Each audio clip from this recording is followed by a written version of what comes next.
আসছিলাম একটু ঘুরতে, তাই ঘোরার সময় পেঁয়াজের ভুঁই দেখলাম, দেখে অনেক ভালো লাগলো।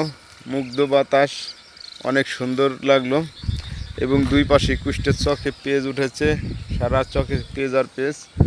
তাই এই যে কুষ্টের চকের মাঝখানে এই যে আমার আনাল কাকার একটা রেস্টুরেন্ট উঠেছে।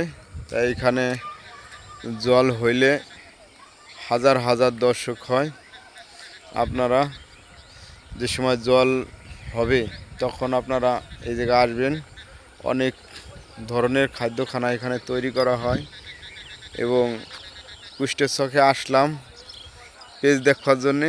তা দেখলাম, তা দেখে একটা ভিডিও বানাচ্ছি আপনাদের মাঝে। আপনারা কমেন্টে বলবেন ভিডিওটা কেমন হয়েছে। আসলে এটা ফরিদপুর জেলা সালতা থানা।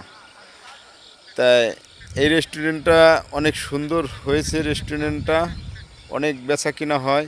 পানি যে সময় থাকে সেই সময় হাজার হাজার মানুষের আগমনে জায়গাটা দূর দূরান্ত থেকে আসে। তাই আপনাদের আমি কাছে একটা কথা বলি, আপনাদের যেখান থেকে ভিডিওটা দেখবেন কেউ ধাক্কা দিবেন না, ভিডিওটা দেখবেন এবং আপনাদের ভিডিও যেন আমার সামনে আসে, আমি যেন দেখতে পারি। তাদের যেখান থেকে ভিডিওটা দেখতেছে সবাই ভালো থাকেন। নমস্কার।